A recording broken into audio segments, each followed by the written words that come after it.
जिसको लेकर इतना परेशान है, तो अभी अरावली जो शील्ड है पूरा नॉर्थ वेस्ट इंडिया का, तो उसमें अभी ऐसा रिलैक्सेशन वो क्या कोई लॉन्ग टर्म और परमानेंट डैमेज नहीं करेगा? अरावली में कोई भी रिलैक्सेशन नहीं दिया गया है।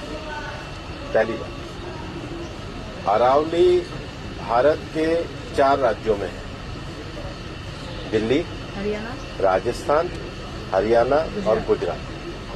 टोटल अरावली 39 डिस्ट्रिक्ट्स में है। अरावली की पिटीशन 1985 से चल रही है। इस पिटीशन में चलने के बाद अरावली में माइनिंग के स्ट्रिक्ट नियम होने चाहिए, इसके हम भी पूरी तरीके से समर्थन करते हैं। सुप्रीम कोर्ट ने चारों राज्यों को कहा कि अरावली की सेम डेफिनेशन होनी चाहिए। सेम डेफिनेशन में 100 मीटर को, जो कि 1968 का जो जियोलॉजी का स्टडी है रिचर्ड मॉर्फी, उसके कारण है। कुछ यूट्यूब चैनल ने और कुछ लोगों ने एक कंफ्यूजन खड़ा कर दिया कि 100 मीटर का अर्थ होगा टॉप के 100 मीटर। ऐसा नहीं है। उसका जो बेस स्ट्रक्चर है, जो पर्वत का बेस स्ट्रक्चर है, अगर वो जमीन के अंदर भी 20 मीटर है, वहां से लेके 100 मीटर तक प्रोटेक्शन है।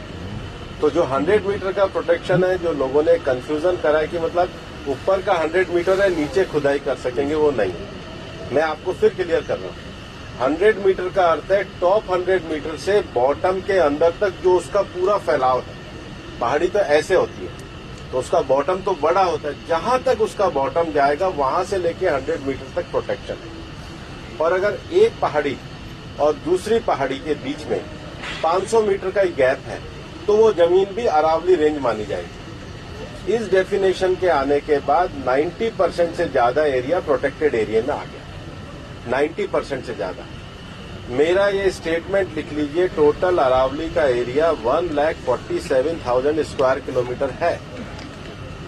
इसके बाद केवल अभी की जो मेरे पास 39 डिस्ट्रिक्ट है, केवल 217 किलोमीटर, मतलब 2% में ही माइनिंग हो सकती है।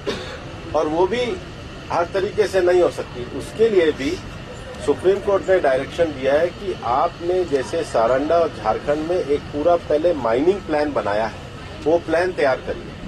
वो प्लान तैयार करने के बाद भी ICFRE जो इंस्टीट्यूशन है उसकी परमिशन होगी, उसके बाद ही परमिशन मिलेगी। दिल्ली में कोई भी माइनिंग अलाउ ही नहीं है, ना होगी। मैं फिर दोहरा रहा हूं, दिल्ली के अरावली हिल्स में माइंस पूरी तरीके से बैन है। अरावली में लगभग 20 से ज्यादा फॉरेस्ट रिजर्व, प्रोटेक्टेड एरिया वो एज इट इज रहेंगे। तो reserve area, protected area, even 100 metre भी पहले क्या होता था, जो लोगों ने करा था कि टॉप को छोड़ के नीचे खुदाई करते थे, तो वो एक तरीके से उसके चारों तरफ करते थे। अब वो भी नहीं कर सकेंगे।